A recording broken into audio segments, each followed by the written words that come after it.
They say sharing space with someone changes everything. But I never thought sharing a loft would change me. Not until he walked in, with 2 duffel bags, a half smile, and that look in his eyes, like he was carrying more secrets than clothes. Like he already knew how this would end.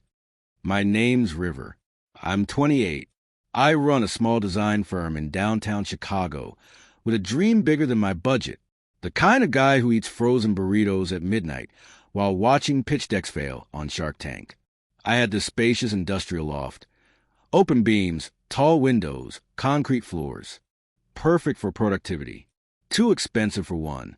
I wasn't looking for a roommate. I was looking for help. But what I got was Leo. Leo Marquez. Tall, smart, tattoo peeking from his collarbone, and eyes that didn't blink when you look back. He wasn't loud. He was the opposite. Quiet, collected, like someone who'd already been through too much to be impressed by anything. He responded to my roommate listing on a Thursday. He moved in Friday. No furniture. No boxes. Just 2 canvas bags, a laptop, and a beat-up leather jacket that looked like it had survived a war. Is this all you got? I asked, watching him drop his bags in the middle of the living room. He shrugged. It's all I need right now. Right now. The way he said it felt temporary. But something about him already felt permanent. That first night, we didn't talk much. He made a cup of black coffee at 11 p.m. I sat in the corner with my laptop, pretending to work, but mostly watching him move like the space already belonged to him. No awkwardness. No hesitation. Just quiet ownership of silence. He didn't ask for the Wi-Fi password. He guessed on the first try. When I looked up, surprised, he just smiled. You named it after your old brand, he said. I researched you before I applied. I raised an eyebrow. You Google your roommates? He sipped his coffee, eyes steady. I don't live with strangers. The days became routines. He worked from the side of the loft, usually on headphones, always typing furiously. I worked from mine, constantly aware of him, but pretending not to be. We didn't talk much, but the silences between us were comfortable. Heavy, sometimes, but never awkward, until the night of the thunderstorm. The power had gone out, wind howling through the alley, rain pelting the glass. I lit candles in the kitchen and grabbed an emergency flashlight from the cabinet. Leo was sitting on the couch, barefoot, scrolling something on his phone. He looked up when I walked over. You scared of storms? He asked. I shook my head. But you are, I replied, your legs bouncing. He looked down, then smiled. Caught. I sat beside him. Close, but not too close. The candlelight flickered across his face, outlining the quiet lines of someone who didn't let people in easily. Where were you before this? I asked. He paused. Florida. Running from something? He looked at me, not surprised. No, he said, just trying to start over. That night, I dreamed about him. Nothing explicit. Just us. Drinking coffee on the fire escape. Laughing. Talking like old friends. I woke up annoyed. Because I didn't ask for this. I didn't want a distraction. But his presence? It filled the room, even when he wasn't there. Things shifted slowly. Little things. The way he started using my mug every morning. The way he always left a bottle of water on my side of the kitchen island when I worked late. The way his Spotify playlist started matching mine without us ever speaking about music. We became something, not quite friends, not lovers, just in sync, and that was more dangerous because it was subtle. One night, around 2 a.m., I found him asleep on the couch, head tilted back, one hand resting on a book he never finished. I stood there longer than I should have, watching the soft rise and fall of his chest, the tattoo on his collarbone move when he breathed, an arrow pointing towards something invisible. I wanted to touch it, and that terrified me. A week later, I came home late. Clients, chaos, coffee jitters, and I found him in the kitchen shirtless, cooking something at the stove. I froze. He didn't look back. Rough day? He asked casually. I nodded. Pitch failed. They want cheaper options. He turned, handed me a plate. Pasta, garlic, fresh basil, real food, I stared at it. You didn't have to cook. He leaned on the counter, arms folded. I didn't. Pause. I wanted to. And suddenly, the room felt smaller, hotter, more dangerous. He was looking at me like he saw more than I was saying. And I hated that, because I wanted him to stop, and I wanted him to come closer. That night, I didn't sleep. I laid there, staring at the ceiling, wondering why he looked at me like he knew things I hadn't admitted to myself yet, wondering why I wanted him to keep looking. Because sometimes silence is louder than words. And Leo, he hadn't touched me, hadn't even stood too close. But he had me pinned, right here, right in the middle of something I wasn't sure I could control. If you ever felt something for someone who wasn't supposed to matter, but suddenly did, what would you do? Tell me in the comments. Would you risk the friendship or stay silent forever? Like, share and subscribe for part 2. Because this story, it's just beginning. It was a Tuesday morning when I noticed it. Not the way Leo moved through the apartment like he belonged there. I'd gotten used to that. Not the way he always left his black hoodie draped over the same bar stool. That had become routine. No, it was the way he started saying my name. Soft, like it meant something. Like he didn't want anyone else to hear it, but me. River, he'd said that morning, leaning against the counter with a spoon in his mouth. You keep drinking cold brew like that, your heart's gonna collapse before your startup does. I rolled my eyes. Says a guy who sleeps 4 hours a night and lives on protein bars. He smirked. They're organic. I didn't laugh. I couldn't, because the way he looked at me when he said it, like he was joking on the surface. But reading me underneath, we were roommates, sure, but we weren't normal. There were no arguments about chores, no rules about fridge space. It was like we were both playing a game with no name. We moved around each other like planets, close enough to feel gravity, too scared to collide. Until the morning I walked in on him shirtless, again, except this time he wasn't alone. He was on a video call, and his voice, softer than I'd ever heard it. Yeah, I miss you too, he said, chuckling. I stopped mid-step. He didn't see me, but I saw him, saw his hand rub the back of his neck, saw the way his face changed when he talked to her, whoever she was. I backed away quietly, back into my room, back into reality, because I'd forgotten, somehow, Leo had a life. Before this, beyond this, he wasn't mine. He wasn't even available. And that did something to me I wasn't ready to name. That night, I stayed late at the co-working space. I told myself I needed to finish the client deck. But truth, I didn't want to go home. Didn't want to see him on another call. Didn't want to watch someone else have access to the version of him I thought I was getting to know. When I finally did come back, around midnight, the loft was dark, but he was awake, sitting on the fire escape with a blanket over his legs and a cigarette burning between his fingers. I stepped out quietly. He didn't look over. You good? I asked. He took a long drag, then said, She's my sister. I blinked. He turned to face me finally. That call, earlier, you heard it, didn't you? I nodded slowly. Thought it was someone else. He gave a sad smile. Would it have mattered? I swallowed. No. Yes. Maybe. I didn't know anymore. We sat in silence for a while. The city buzzed beneath us. A siren screamed in the distance. He finally whispered, I don't let people in, River. Not because I'm cold, but because I don't know how to fix things once they break. I looked at him. Really looked at him. I'm not asking you to fix anything, I said. Just don't lie to me. His jaw clenched. Then softly, I won't. The next few days shifted again. He started joining me at my desk more, offering feedback on my pitch slides, pointing out flaws, but always with this careful, encouraging tone. You're building something real, he said once. Just stop doubting it so much. I wanted to say, you're the one I doubt, because Leo was still a mystery. Still someone who didn't give more than he had to. But the little pieces he did give, they were like drops of honey on a starving tongue. One night, after we both had a rough day, my client ghosted. His freelance contract fell through. We ended up on the couch with beers neither of us liked. Halfway through bottle 2, he asked, "You ever date a guy before?" I stiffened. He noticed. "Sorry," he said quickly. "Too personal." I shook my head. "No. Just no one's asked me that before." Pause. "And no, I haven't."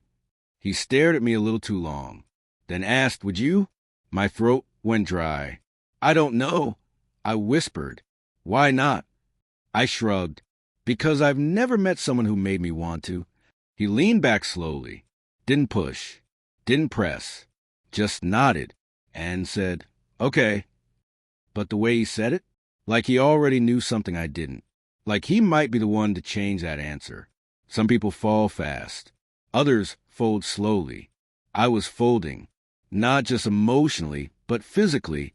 Every time Leo passed behind me at the kitchen counter, every time he reached for something and his hand brushed mine, every time he looked at me like he saw something, I felt myself folding, bending, compromising pieces of who I thought I was. And the worst part, I wasn't even resisting. That morning, I woke up late. The loft was unusually quiet, except for the faint sound of his music bleeding through his headphones.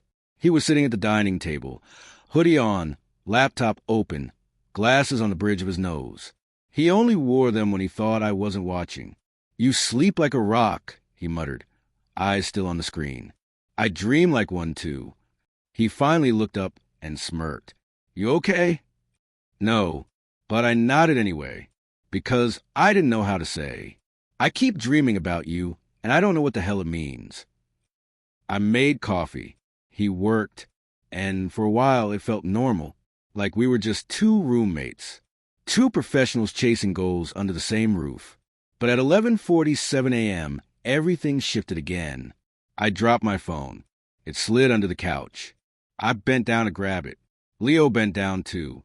And there, half hidden in shadows, our faces were just inches apart. Neither of us moved. His breath was slow. Mine was scattered. My fingers were still on the phone, but I didn't pull it out because, in that moment, I didn't care about the phone. I cared about his eyes, about how they locked on mine, about how the air between us started to feel like smoke. He didn't lean in, but he didn't pull back either. He just waited, like he needed me to decide. I blinked first, pulled away too fast, coughed awkwardly and said something dumb like, "Got it." He sat back against the couch, nodding silently. But the room, it had already changed.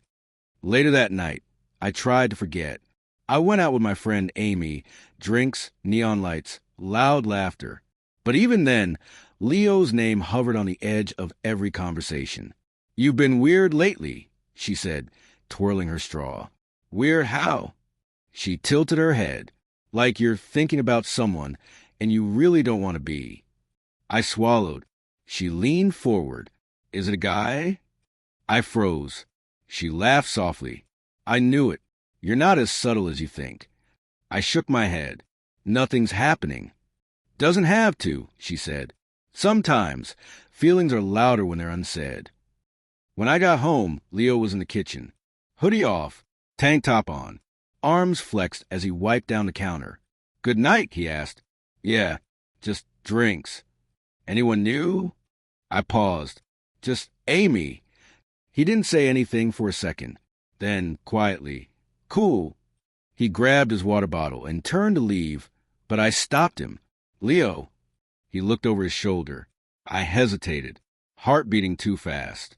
Then, "Do you ever wish you could unread someone?" He blinked. "What?"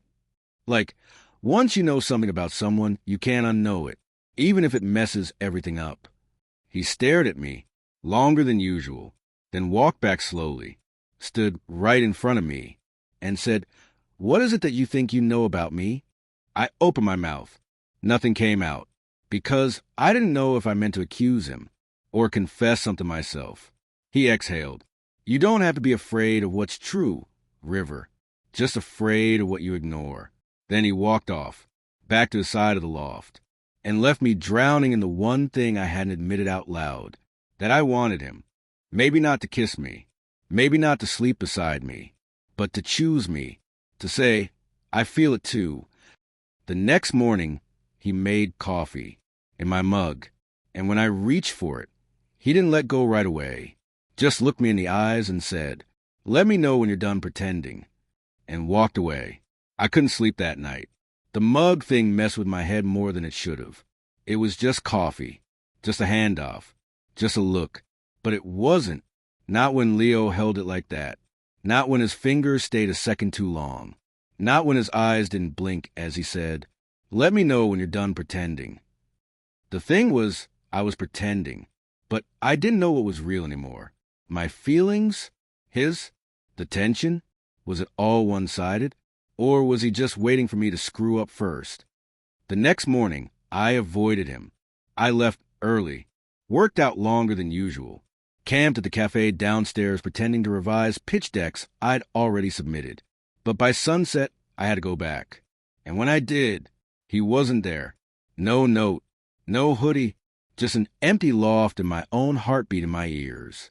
I paced, checked my phone, considered calling him, just to ask something stupid like, did you eat?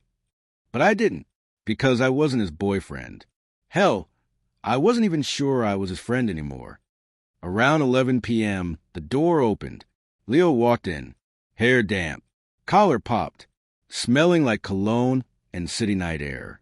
I tried not to stare. Failed. Late meeting. I asked casually. Went out with my design client, he said. Celebrated her launch. I nodded. Cool. Normal. Professional. But I saw the smudge on his neck. Barely there. Like lipstick that got half wiped in a rush. My stomach turned. I tried to walk away. He stopped me with one word. River. I turned. I didn't sleep with her. I blinked.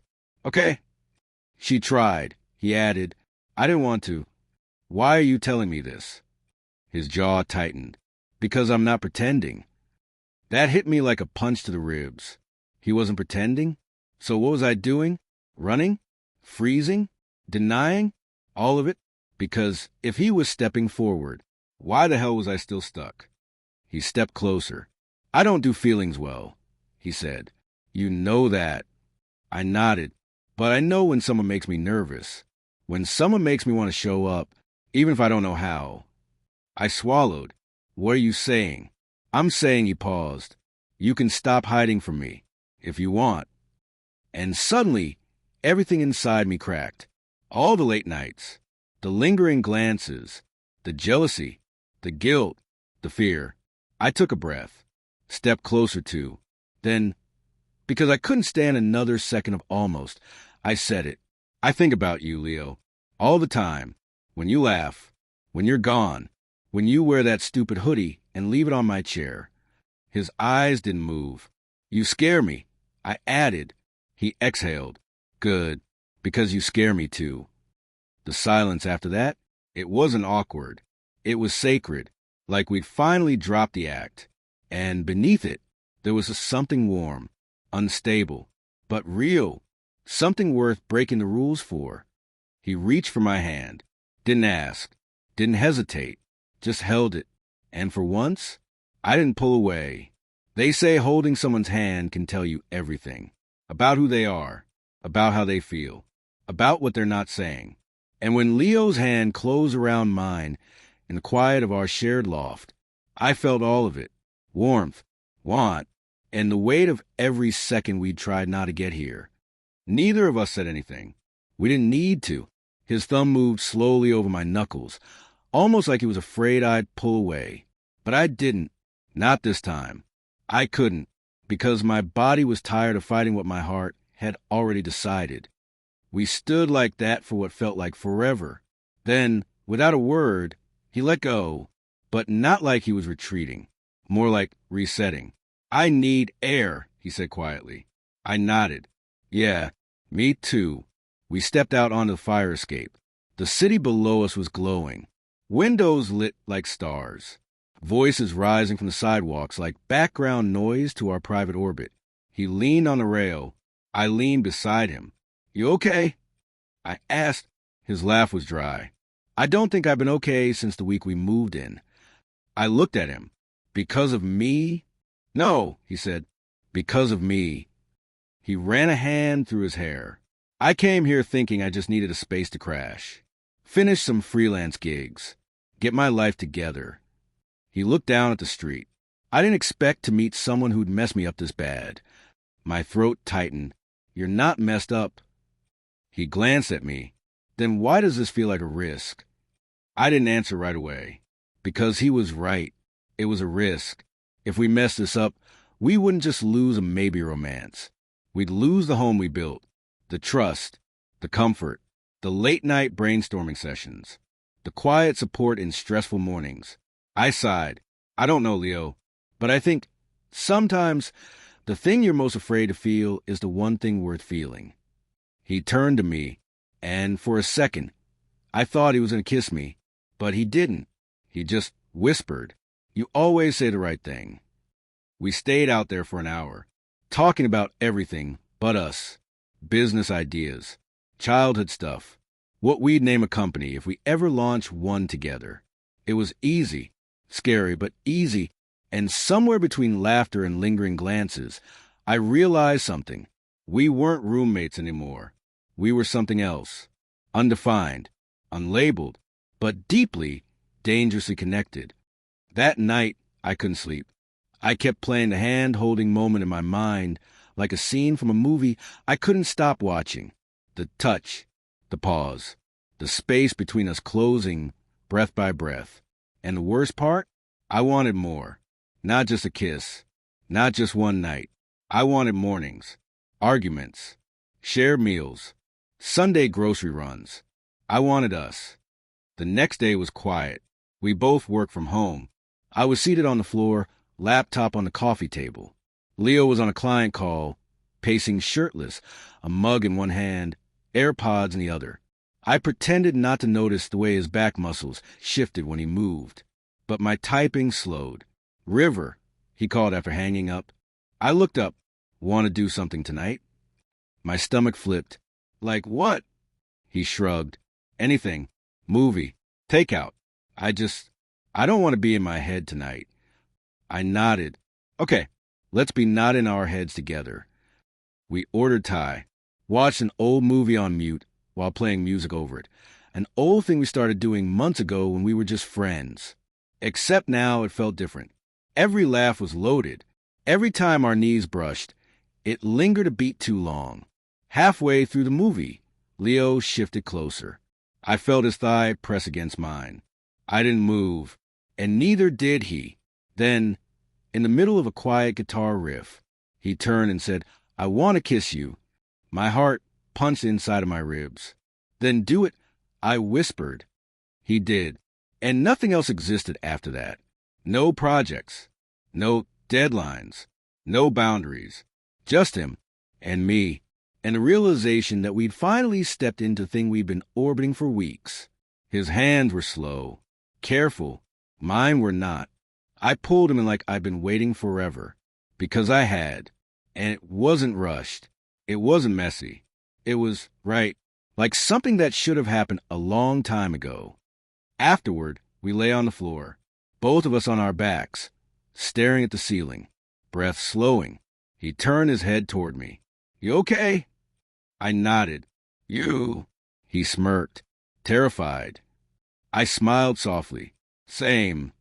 Then he reached out and found my hand again, fingers intertwined, and everything was quiet. But peace is fragile, and perfect moments, they don't last forever, especially not when the past still has keys to your front door. The next morning, everything came crashing down. It started with a knock. Early, unexpected. I was still half asleep when Leo opened the door, and there, standing with a leather satchel and a half-scowl, was Jonah, his ex, tall, chiseled, the kind of confident that feels like a threat even when it shouldn't. Leo froze. "Jonah, we need to talk," Jonah said, stepping inside like he owned the place. Leo held the door, unmoving. "Not a good time." "It never is with you," Jonah snapped. Then his eyes landed on me, still in sweatpants, coffee in hand. Guess I see why. Leo cursed under his breath. "Don't start. Don't worry, Jonah sneered. I won't stay. Then to Leo, you're repeating patterns, and we both know how that ends. He dropped a small envelope on the counter. Paperwork, he muttered, foreclosure, and then he left, slammed the door behind him. The silence that followed was deafening. I didn't know what to say. Leo rubbed his eyes.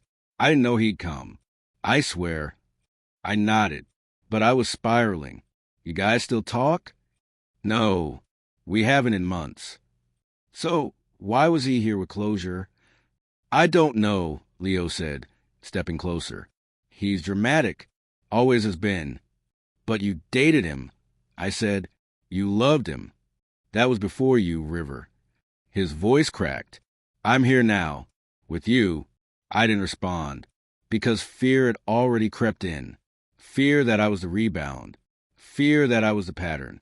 Fear that I wasn't ready for any of this. I need a minute, I said. Leo stepped back, didn't argue. Take whatever time you need.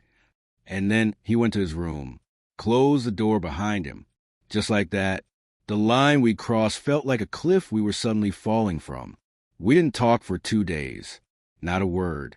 Not even the accidental kind, like pass the charger or we're out of milk. The loft felt like it had shrunk. Every sound echoed louder. Every shared glance burned more. And yet, neither of us made the first move. I kept playing it cool, acting like I was swamped with freelance work, like I wasn't rereading every text Leo had ever sent me. I caught glimpses of him, leaning on the counter, tying his sneakers by the door, watching something on his laptop, with headphones in, but it all felt distant, like he was floating 5 feet above the ground, and I couldn't reach him anymore. I hated that Jonah had that kind of power. That one knock, one envelope, had made everything feel like a lie.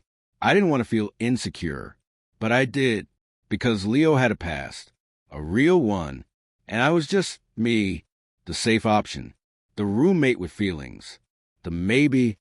Late that night, I was still awake, scrolling endlessly, not taking anything in. I heard the click of his door opening, then footsteps, then silence. My heart was pounding before I even looked up. River, he said softly. I didn't answer. He stepped closer, stopped in the hallway light. And when I saw his face, the exhaustion, the sadness, the fear, I knew he was hurting too, but I didn't know if I could trust it. I thought you'd come talk to me, he said quietly. I thought you needed space. I replied, I needed you.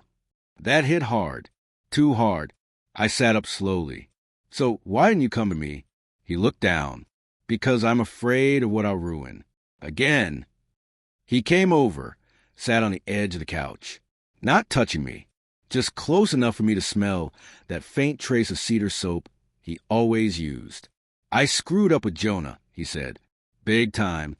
I cheated on him, lied, made promises I couldn't keep. I blinked. You cheated? Yeah, once. With someone I didn't even care about. He let the words hang there like smoke. I hated myself for it, and he never let me forget. I watched him, carefully. But that's not us, he added. I know it's not. Then why do I feel like I've already lost you? I looked at him, really looked, and I saw the man who slept on a bean bag for the first 2 weeks of living here, because he didn't want to claim the bigger room. The man who alphabetized the spice rack as a surprise while I was out. The man who kissed me like I was air after a drought. You haven't lost me, I said. His shoulders dropped. Relief washed over his face like sunlight breaking through clouds. But I need to feel safe, Leo. I continued. Then I'll make you feel safe, he said instantly. I mean it. I need to know this isn't temporary. That I'm not just filling space until someone better shows up. He nodded. You could see it. He wanted to say, you are the better. But instead, he reached for my hand. Gently. I want you, River. Not Jonah. Not anyone else. You. I wanted to believe him. And I did. But it wasn't going to be fixed overnight. Trust doesn't work that way. It's built, earned, and sometimes rebuilt. The next morning, Leo made pancakes. From scratch, with bananas and chocolate chips. because he remembered I liked him that way. He didn't say much, but he left a note by my coffee mug. We don't have to label it, but I'm in this, as long as you are. It was a start, a messy, cautious, terrifying start, but still a start. Over the next week, things felt more normal, or our version of normal, the kind that included late-night shoulder nudges, inside jokes during Zoom calls, the occasional arm brushing when we passed too closely in the kitchen. But the air was different now, charged, intimate, like a string tethered us together, even in silence. One Friday night, we got invited to a rooftop party. Startup founders, creatives, investors, the kind of event where people drink overpriced seltzer and pretend to care about blockchain. Leo dressed up, buttoned down, rolled sleeves, no tie, but a watch that glinted when he turned his wrist. I couldn't stop looking. "You staring?" he asked when we got in the Uber. "Shut up," I muttered but smiled. He leaned close. "I like it when you stare." The party was crowded, music pulsing, voices loud, everyone pretending to be more successful than they were. Leo got pulled into conversations quickly. He fit in easily, laughing, nodding, pitching. I hovered nearby, sipping something citrusy, trying not to feel small. But I did, because I wasn't built for this world. I didn't have the right watch, or the VC lingo, or the ability to fake confidence in front of crowd. I was starting to drift toward the balcony when I felt a hand on my back. "Leo, you okay?" he asked in my ear. I nodded. "Yeah, just needed air." He followed me outside. We stood at the edge, city lights glowing beneath us. I looked at him. "I don't think I belong in your world." He frowned. "What world?" "This," I said, gesturing behind us. "The people, the power, the energy." He leaned in. "You're the only one who makes me forget all of that." I looked down. He tilted my chin up gently. "River, I don't want a life that makes me look good. I want one that makes us feel real." And just like that, I felt seen again. Not as a maybe, not as a filler, but as a thing he wanted to build from. The foundation, not the accessory. He kissed me on that balcony. Not a hidden kiss. Not rushed. Not secret. It was soft. Certain. Like he was saying, "I choose you. Here. Now." And I let myself kiss him back.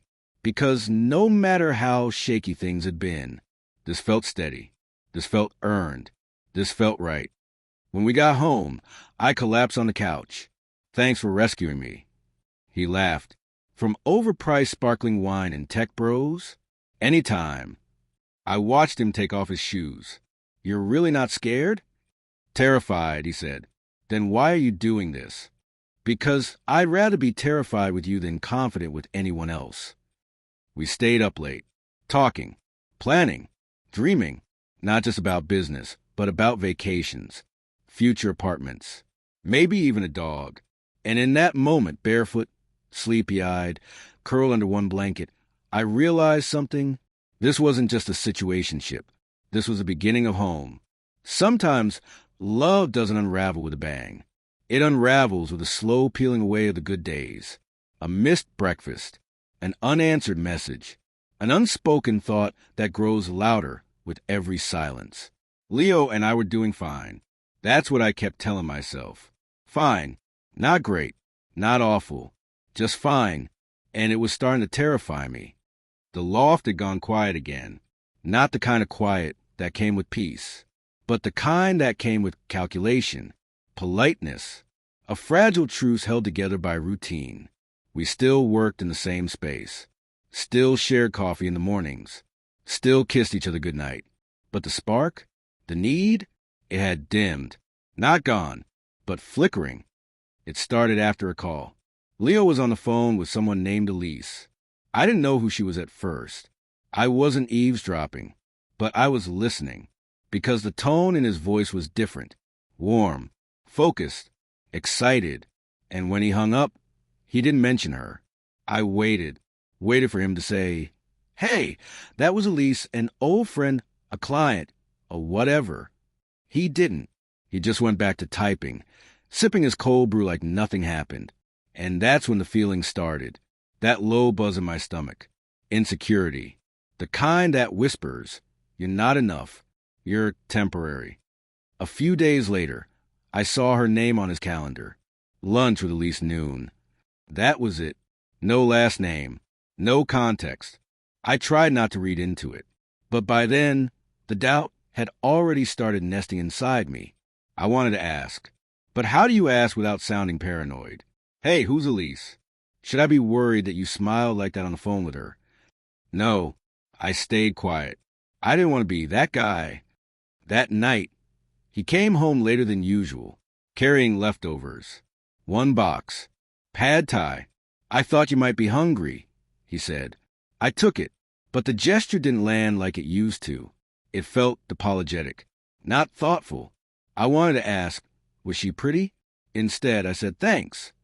We ate on the couch, in silence, and when he reached for my hand halfway through, I let him, but part of me had already started building walls again. The next morning, I found an email in the shared inbox. "Elise," subject line, "proposal for the accelerator pitch deck, love catching up." So she was business. That should have eased my mind. But the way she signed off, "Can't wait to build something great again. You and me always made magic." It felt too much. Or maybe I was spiraling. I didn't know anymore. I finally asked. Well, I tried to. We were brushing teeth side by side. "Who's Elise?" I asked casually. Leo froze for half a second, then spit, then said, "Ex-co-founder, college friend." "Why?"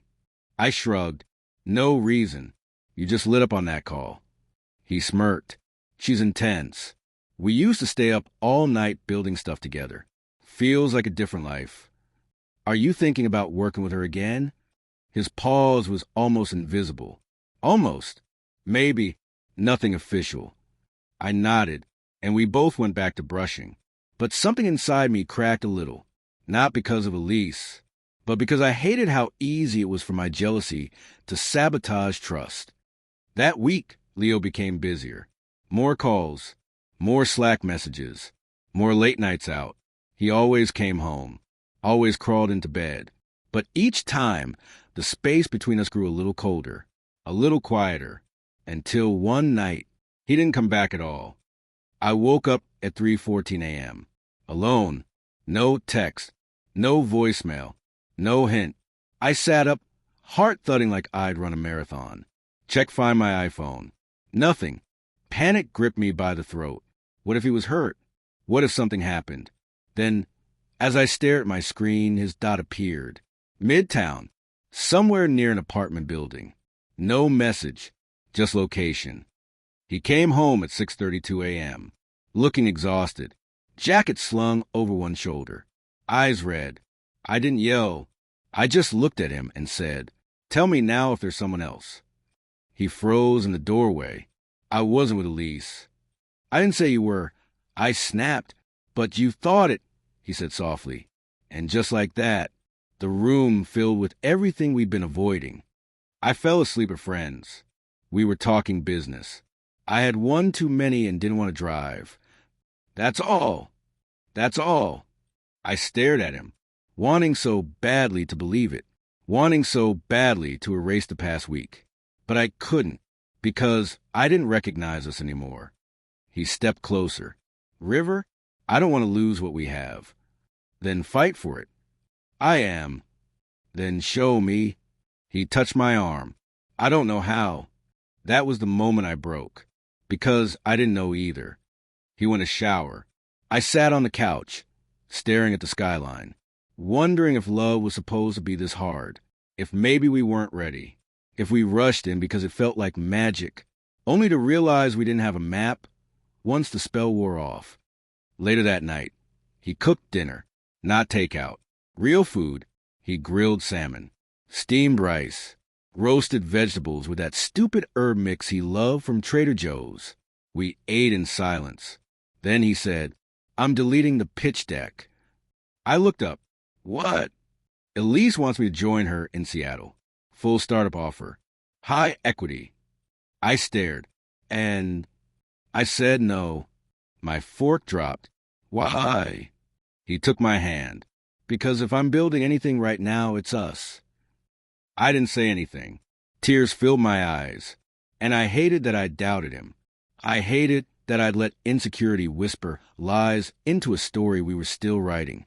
But I also knew this was a test, not of love, but of belief.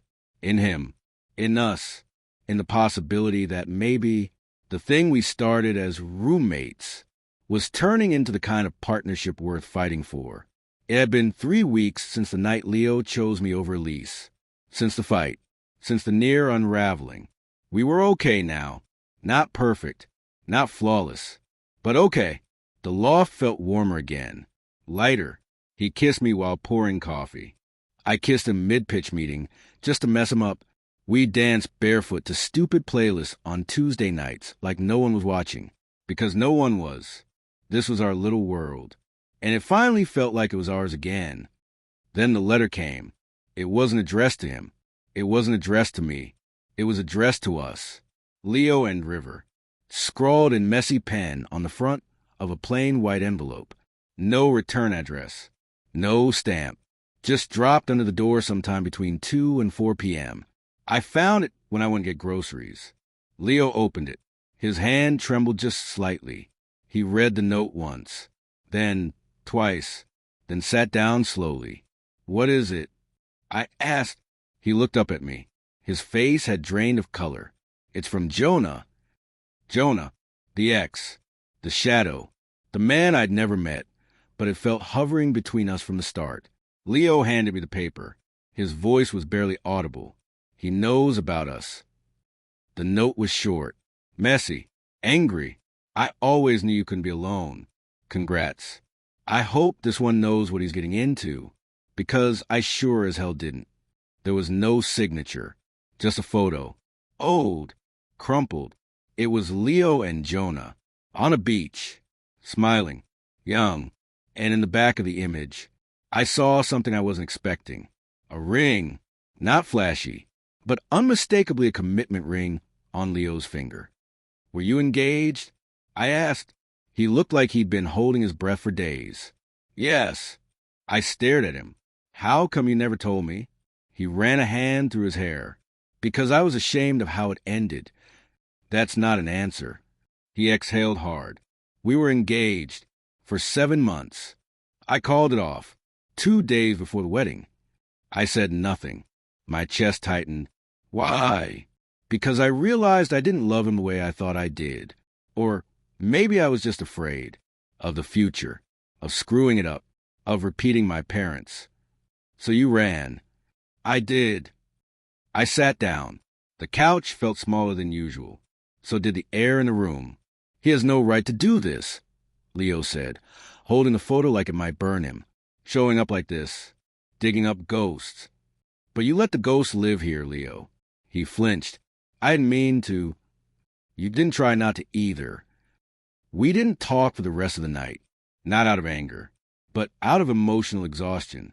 Because heartbreak doesn't only come from betrayal. It can come from realizing someone kept a part of themselves locked away, even while telling you you're the one they want to build with. The next morning, I found Leo on the balcony, barefoot, still in his hoodie, staring out over the city like he was trying to find something he lost. I stepped out quietly. He didn't turn around. Do you still love him? I asked. He finally looked at me. No. Then why does it feel like he still owns a part of you? His jaw tightened. Because I gave him the worst parts of me. The ones I don't want to show you. I don't need perfect, Leo. He stepped forward. I just need you to be honest. Always. I can do that. We held each other for a long time. No rush. No words. Just a quiet promise of 2 people choosing to stay. That weekend, we took a trip. No laptops. No pitch decks. No startup talk. Just a borrowed cabin upstate. 2 bottles of wine, and a deck of cards. It rained most of the time, but we stayed in, watched movies, cooked badly, played Uno and made up our own rules. And one night, as we lay under too many blankets, Leo turned to me. River? Yeah. He reached into his hoodie pocket and pulled out a ring. Not flashy, not dramatic, just simple, gold, honest. I kept this one from before, not because I wanted to remember him, but because I needed to remember what not to do next time. I held my breath. I don't want to propose. Not yet. Not now. That's not what this is. Then what is it? He placed it in my hand. It's a promise that this time I'm walking toward something, not away. I didn't cry. Not then. But I did say the only thing that made sense. Then let's start walking. We came back to the city feeling different. Lighter. Like we'd taken the weight off. Finally. Jonah didn't write again. The photo got tossed. And Leo? He started making space. For us. He even added a new title to the whiteboard in our home office. River and Leo Ventures, real stories, real risk. When I asked what that meant, he winked and said, "It means whatever we build next, it's built on truth. And maybe we'll fail. Maybe we'll fight. Maybe we'll fall apart someday. But we'll do it together. As partners. As roommates. As something that started messy but grew into something real. Something worth choosing. Every damn day. It should have been smooth sailing after the ring. We'd fought for each other. Chose each other. Shared more than we ever had. But love doesn't make you bulletproof. Especially not when money's on the line. And that's when our startup almost broke us. The app we've been developing for 6 months, Nestful, finally hit alpha testing. It was supposed to change everything. A platform that helped freelancers find short-term creative co-living spaces across major cities. Home meets hustle. We called it. We had real interest, seed funding, a wait list, and suddenly we weren't just lovers or roommates. We were co-founders standing at the edge of something big. That's when the cracks began again. This time, not from jealousy or secrets, but from pressure, the weight of success, and the fear of screwing it all up. It started with long nights, not the cute kind where you fall asleep next to someone on a laptop, the kind where Leo disappeared into code for hours, where I sat alone with financial forecasts and stress migraines. We were in the same space, but we weren't together. Did you eat? I asked one night, standing in the kitchen. Leo didn't look up from his screen. I grabbed a bar earlier. That's not dinner. I'll eat later, River. I'm trying to fix this UX loop. I crossed my arms. You've said that 3 nights in a row. He finally looked up. I saw the tiredness behind his eyes. Why does it matter?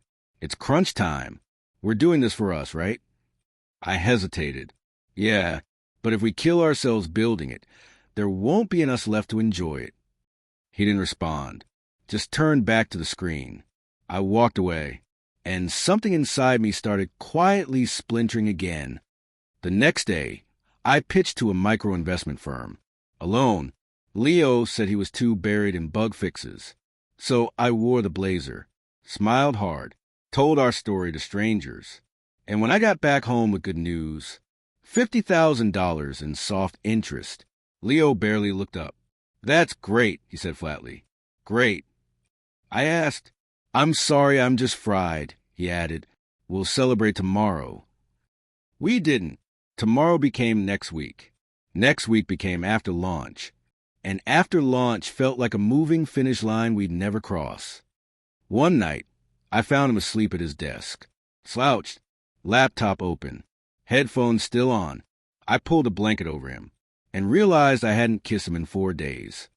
We had created something powerful, but it was consuming us. And suddenly, I had this dark thought I couldn't shake. What if we're better as roommates than as lovers? I didn't say it out loud, but I knew he felt it too. Because one night, after another argument about marketing strategy, Leo said, "Maybe this isn't working." My chest tightened. "You mean the startup?" He looked at me. "I don't know what I mean." And that was somehow worse. The silence after that was brutal. Not angry, just tired. Like neither of us had the strength to fight anymore. Not for the company. Not for each other. But we did fight. Because after 2 days of walking around like ghosts, Leo shut his laptop and said, We're taking the weekend off. No work. No meetings. No nestful. I blinked. Just like that. He nodded. I booked us a place in Montauk. One night. No signal. Just us. I hesitated, then agreed, because somewhere beneath the burnout, I still loved him. I just needed to remember why. We drove in silence most of the way, the sun setting behind us, the ocean waiting ahead. And when we got there, a tiny beach shack with a creaky porch and sea salt in the air, he looked at me and said, I don't want to lose you to a damn algorithm. I didn't say anything. I just pulled him into me and held him until the sun disappeared. That night, we didn't talk about work once. We talked about the stupid stuff, how I still hated cilantro, how he secretly watched baking shows, how we both wished we'd met before our egos got in the way. And somewhere between whiskey and waves, he looked at me and said, we built something amazing, but I don't want it to be at the cost of this. I nodded. We can build both, I said, but not if we forget why we started. We kissed, not a rushed, distracted kiss like before, but the kind that roots you, brings you back, reminds you who you are and who you chose. When we got back to the city, everything was different, not easier, but clearer. We set boundaries. No phones at dinner, no work in bed, a full Sunday every week where Nestful didn't exist, and slowly things softened again. That month, we launched our public beta. 1,200 signups in 48 hours. The servers crashed. Leo cursed. I laughed. He kissed me in the middle of debugging and whispered, we did it. We hadn't done everything, but we'd done enough. And that night, as we lay on the floor of the loft, surrounded by empty Red Bulls and takeout boxes, I looked at him and said, this was never about apps or investors. He smiled. Nope. It was about you and me, figuring out how to build a home inside chaos. He kissed my knuckles, and I think we're finally getting it right. Or at least, we were learning how to keep choosing it. Again, and again, and again. Some endings don't feel like endings. They feel like openings, doors creaking into light, air that smells like new chapters. That's what the loft felt like that morning.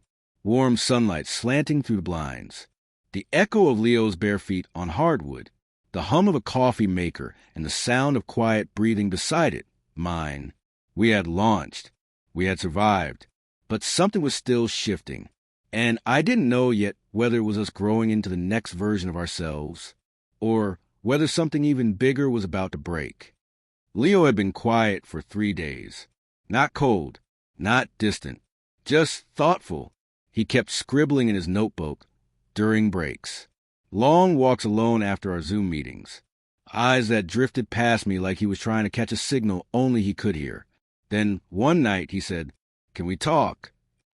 We were on the roof, sky fading into navy, the city stretching out like a glittering heartbeat beneath us. Of course, I said. He turned to me. I got an offer. I froze. What kind of offer? A buyout. My stomach twisted. A buyout? Who?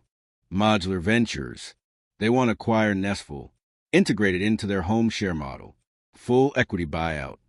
I blinked. And you didn't tell me until now? He nodded, eyes low, because it's not just about the company. It's about us. He pulled something from his back pocket, a printout. I scanned it. The number made me stop breathing. 7 figures. A lot of them. I looked up. He was watching me carefully. They want me on board as a product director, he said. But only me? Silence. Just wind. Just sirens somewhere far below. You'd go without me? I asked quietly. His face broke. No. I told them no. Pause. But they came back with an even higher offer. My chest tightened. And now you're thinking about it? I'm thinking about us. That's not what this sounds like. He stepped closer. River, listen. This isn't about leaving you. It's about letting go of the thing that's draining us. He looked down at the city. At first, Nestful was about proving something. That we could build something beautiful together. that we were more than roommates, that our love had legs. He met my eyes. But now, I don't want our life to be code and pitches and stress. I want, he exhaled slowly, I want to live with you, not just work with you. I didn't speak, not right away, because he was right. We'd made something incredible, but we were building our relationship around the engine of machine that never stopped demanding more. The app had become the third person in our relationship, and maybe now it was time to let it go. What do you want to do? I asked finally. He smiled small and soft. I want to say yes. Even if it means starting over? He nodded. As long as I get to start over with you. I looked at the paper one more time. Then I ripped it in half. Leo's eyes widened. Were you? I'm saying yes, too, I said, tossing the pieces into breeze. But we're doing this our way, not theirs. A week later, we signed the final papers. The company was gone, but we had more than enough to start again. Not as co-founders, not as desperate creatives fighting for scraps, but as two people who finally knew who they were, without the business to hold them up. 3 months later, we moved, not far, just out of the city, into a little craftsman-style bungalow with a real fireplace and creaky floorboards. No whiteboard on the fridge. No UX notes taped to windows. Just lemon trees in the backyard, and a dog named Machi we rescued from a shelter. Leo started writing music again, just for fun. I began hosting creative retreats for queer artists, small ones, 10 people, big hearts. Our Loft days felt like a dream, a life that had once been all motion and ambition and caffeine and crash. This was slower, quieter, but more real. One evening, while unpacking a box of books, I found the promise ring again, the one he'd given me months ago, before Montauk, before the burnout, before the buyout. I turned to him in the kitchen. Remember this? He looked up and smiled. I never took it back.